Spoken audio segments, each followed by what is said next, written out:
शंकर मिश्र, पूर्व emeritus professor UGC, आचार्य हिंदी विभाग लखनऊ विश्वविद्यालय लखनऊ को राम कथा के अल्पचर्चित अक्षुण्णपात शांता के अभिनव पक्ष को प्रस्तुत करने में अनुपम मार्गदर्शन हेतु कृति शांता प्रबंध काव्य को सादर सप्रेम समर्पित करती हूँ। डॉक्टर बिरमुता त्रिपाठी।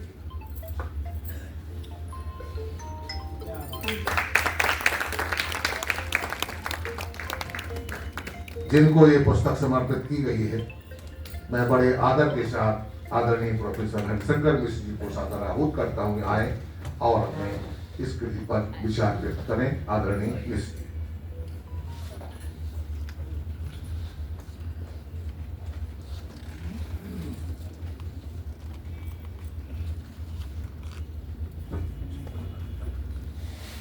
बहुत बहुत धन्यवाद। सम्मानीय मंगल जी, आप संचालन सम्राट हैं। इतना अच्छा संचालन करते हैं कि आधी गोष्ठी तो वैसे ही सफल हो जाती है। आधी से मंच में विराजमान प्रोफेसर, हम सब लोगों के गुरुवर दीक्षित जी, जिनकी उपस्थिति, जिनकी रचनाएं, जिनका स्नेह, जिनका वात्सल्य हम सब लोगों को प्रेरणा प्रदान करता है और उस माध्यम से हम आगे बढ़ने में तत्पर होते हैं। मैं उनको प्रणाम करता हूँ, नमन करता हूँ। मेरे अग्रज कल्प, वरिष्ठ साहित्यकार और छंदकार,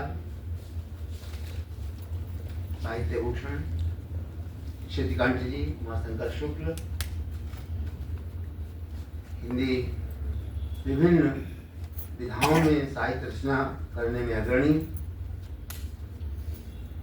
हिंदी संस्थान, उत्तर प्रदेश हिंदी संस्थान के प्रधान संपादक डॉक्टर अमिता दुबे जी, और हम लोगों के दीक्षित जी और श्रीकांत जी और हम सब लोगों के परम शिष्य रामचरितमानस, रामचरित पर विशेष आस्था रखने वाले, इनको रामचरितमानस प्रायः कंठ है, प्रोफेसर डॉक्टर रामकृष्ण जायसवाल जी, जिनको अभी आपने सुना, उनको हमारी शुभकामनाएं। हमारे मध्य विराजमान आदरणीय रेणुका वर्मा जी, जिनका गजल लेखन में बहुत ही सिद्धहस्त हैं और उनकी कई पुस्तकें गजल की प्रकाशित हो गई हैं। कविता, 2 कविता की संग्रह भी आए हैं, बहुत अच्छे आए हैं। मैंने प्रायः उनकी कविताओं में कुछ न कुछ टिप्पणियाँ लिखी हैं और उनका जो अभी ऐसा कि उनके मानपत्र में बताया गया, वो जीवन मूल्यों को और मानव मूल्यों को, समरसता को बहुत प्राधान्य देती है, उनके कल को देती है। उनका भी मैं अभिनंदन करता हूँ। आज जिनकी कृतियों का लोकार्पण हुआ है, आपने उनके विषय में बहुत कुछ सुन लिया है। मैं उनको भी बहुत बहुत साधुवाद देता हूँ और ये शुभकामना करता हूँ कि ऐसे ही वो आगे लिखती रहें। कार्यक्रम के संचालक जो राष्ट्रवादी राष्ट्र को मुखर करते हैं, श्री मंगल सिंह मंगल जी, खोई हुई विभूतियों को खोज करके वो लाने का काम, ऐतिहासिक विभूतियों को खोजने का कार्य बड़े श्रम से, तत्परता पूर्वक, साधना पूर्वक करते हैं। मैं उनको भी अपना शुभाशीष और शुभकामनाएं देता हूँ। और इस कार्यक्रम के आयोजन में श्री इंजीनियर अभियंता श्री अमरनाथ त्रिपाठी जी, सुनील त्रिपाठी जी, इन सब को भी मैं अपनी शुभकामनाएं देता हूँ। मेरे सामने इतने वरिष्ठ साहित्यकार और विद्वान, विदुषी सभी विद्यमान हैं कि वो अपने अपने में एक एक संकाय हैं, अपने अपने विधा के वो क्रोधा हैं। मैं उन सब को नमन करता हूँ और सबको अपनी शुभकामनाएं अर्पित करता हूँ। नाम इसलिए नहीं ले रहा हूँ कि समय बहुत हो जाएगा। आप सबको मैं नामता अभिनंदन करता हूँ। मैं फिर डॉक्टर प्रेमलता त्रिपाठी जी का साधुवाद करता हूँ, उनका अभिनंदन करता हूँ कि उन्होंने एक ऐसे विशेष क्षेत्र को चुना है कार्य करने के लिए जिसकी आज आवश्यकता है। मेरी दृष्टि में राम कथा भारतीय संस्कृति को समझने के लिए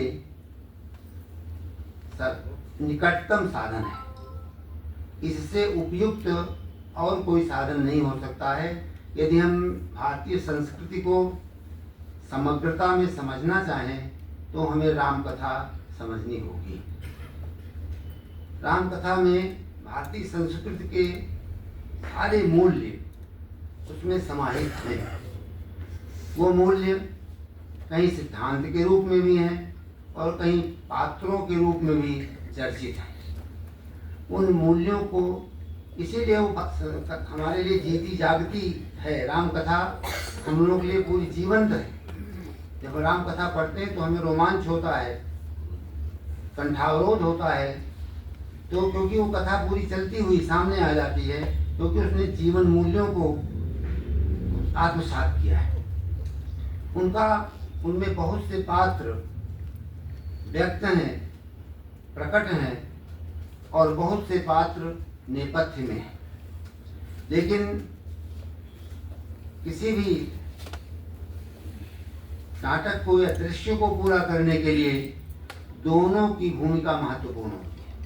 नेपथ्य के पात्रों की उपेक्षा नहीं हो सकती है, क्योंकि उनके बिना दृश्य पूरा ही नहीं होगा। अब ये उस समय की आवश्यकता होती है कि किसको कितनी वरीयता दी जाए, किस धारा को आगे बढ़ाया जाए, ये युग तय करता है। और युग की मंशा के अनुसार कवि चलता है।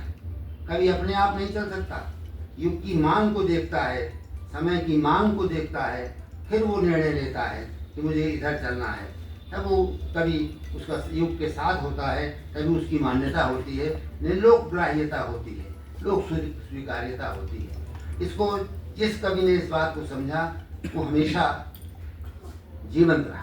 तुलसी ने इस बात को समझा था, तभी संस्कृत को छोड़ करके और सारी राम कथा की उन परंपराओं को छोड़ करके केवल एक अपनी परंपरा जो लोक चाहता था, लोक के अनुकूल था, उस परंपरा को उन्होंने अपनाया।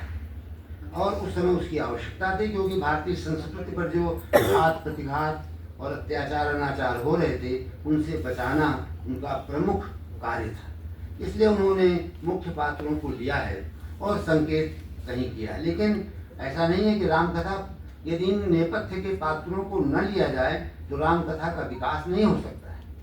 और न लेकिन आज ऐसा समय है हम लोगों के पास, हमारा समय, हमारा युग, हमारी परिस्थितियां ऐसी हैं कि अब हम उनको सामने ला सकते हैं। उनके प्रति हम अपनी कृतज्ञता ज्ञापित कर सकते हैं। राम कथा के माध्यम से हम अपनी संस्कृति के प्रति कृतज्ञ हो सकते हैं। इन्होंने डॉक्टर प्रेमलता त्रिपाठी ने जो संकल्प लिया है कि वो राम कथा के जो नेपथ्य में पात्र हैं, अचर्चित हैं, अल्प चर्चित हैं, उनको सामने ला रही हैं।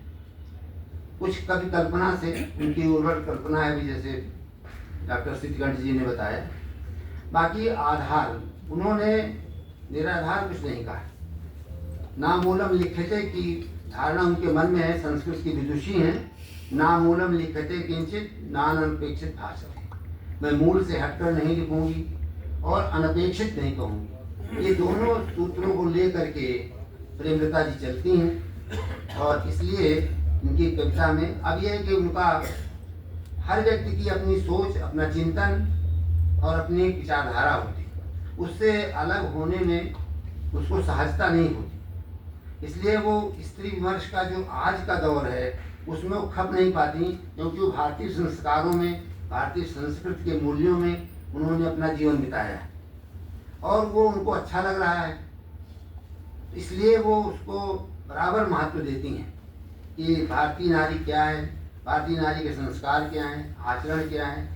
वो पाश्चात्य चरित्र को उसमें थोपना नहीं चाहती या उसकी कि बड़ी नारी जो है वो वही दिखाई पड़े, क्योंकि रहना तो स्त्री पुरुष तो दोनों एक साथ ही हैं, अर्धांग हैं, एक के बिना तो दूसरे का अस्तित्व ही नहीं है। तो इस बात को समझते हुए वो उन प्रश्नों पर नहीं आना चाहती हैं या उनको उभारना नहीं चाहती हैं जो आज के लिए ये समाज के संयोजन में जिनका महत्व नहीं है। समाज को विघटित करने में तो उनकी भूमिका हो सकती है, लेकिन हमें आवश्यकता है कि समाज को संगठित करने में परिवार रूपी परिवार संस्था को संगठित करने की आवश्यकता है। परिवार संस्था बिल्कुल विघटित हो रही है, विवाह संस्था विघटित हो रही है। अगर इन पर आपका विश्वास है तो फिर इन पर आपको ध्यान देना होगा और उसके अनुसार हमें इस दिशा से आपने जो रचनाएं की हैं या कर रही हैं, चाहे वो शुद्ध कीर्ति हो और चाहे शांता हो, इन दोनों की अपनी भूमिका अभी आज भी महत्वपूर्ण है और आगे इनकी महत्ता, इनका गौरव और अधिक बढ़ता जाएगा। क्योंकि जिस प्रकार उन्होंने शांता की परिकल्पना की है, शांता का स्वयं हमारे ऋषियों ने पूरे भारत में 2 तरह की परंपराएं। मैं एक बात बता दूं आपको संक्षेप में, बहुत मुझे ध्यान एक समय अधिक नहीं है। वाल्मीकि रामायण के संदर्भ में जो मैंने पढ़ा है और अच्छी तरह से पढ़ा है, कोई मैंने सरसरी तौर पर नहीं पढ़ता, मैंने पढ़ा कि वाल्मीकि रामायण के कितने पाठ हैं, कितने संस्करण हैं। उसके जो 4 संस्करण मिलते हैं, 4 पाठ मिलते हैं अलग अलग। उदीच्य पाठ मिलता है, दाक्षिणात्य पाठ मिलता है, प्राच्य पाठ मिलता है। इसे पाठ में अलग अलग पाठ हैं। इन तब तक छापा खाने की व्यवस्था नहीं थी, तो वहाँ पर पहुँच करके पाठांतर हो जाते थे बहुत। आचार्य दीक्षित जी जानते हैं, पाठालोचन को उन्होंने बड़ा महत्व दिया है। तो उसमें पाठांतर के कारण वहाँ की लोक की कथाएं या लोक की भावना उसमें जुड़ जाती थी और लोग उसमें समाहित कर देते थे। इसलिए दाक्षिणात्य पाठ में और इधर जो गौड़ीय पाठ है या जो पूर्वोत्तर के पाठ में अंतर मिलता है। कुछ पाठों में शांता का बहुत अच्छा वर्णन है और कुछ पाठों में बिल्कुल चर्चा ही नहीं है।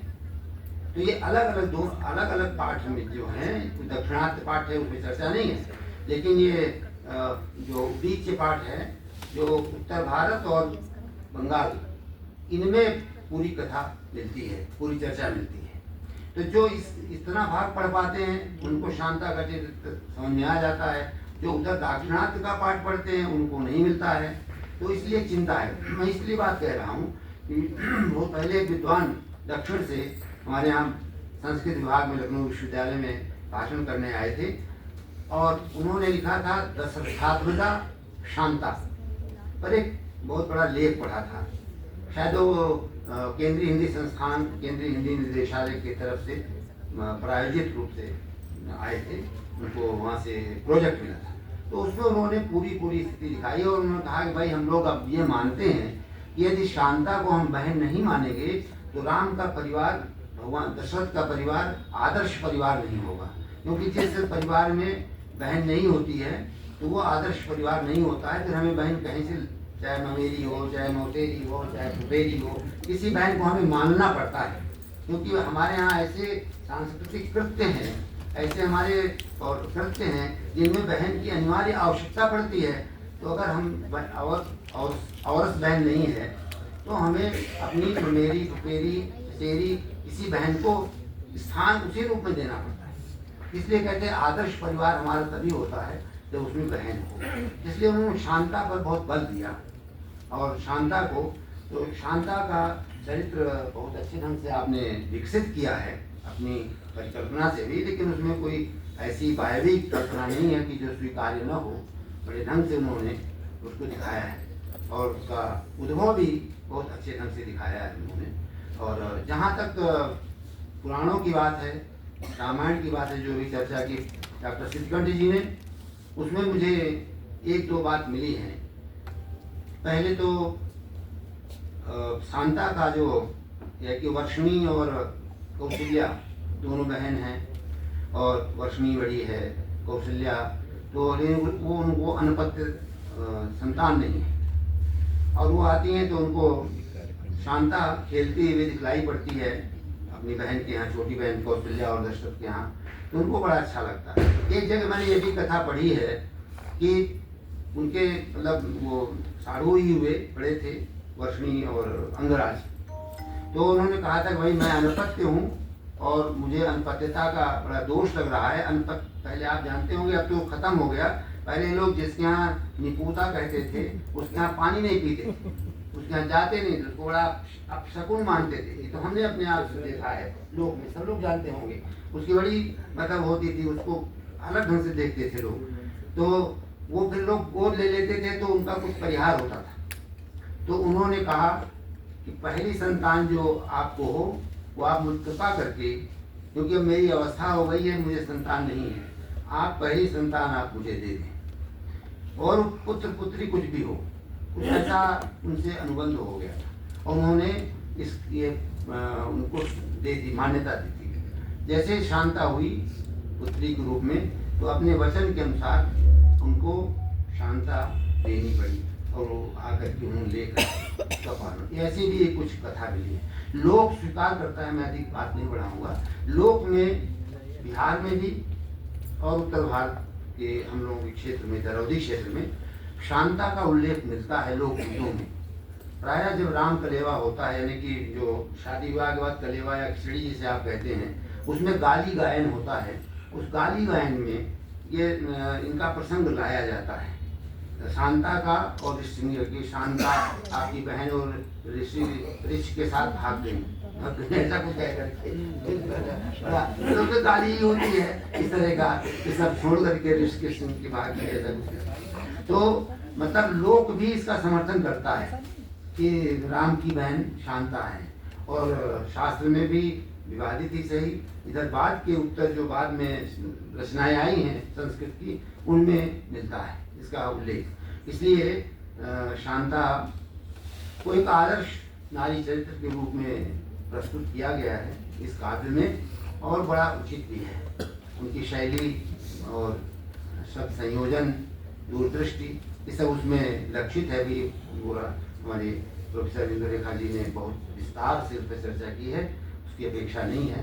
तो ये काव्य बहुत उत्तम है और पठनीय भी है। हम लोगों की संस्कृति को फिर से हम लोग संस्कृत का सम्मान बढ़ा रहे हैं अपना, तो जी गौरव का, तो उसमें हमें इन पात्रों का गान करना चाहिए, क्योंकि हमारी संस्कृति के ये मूलाधार है।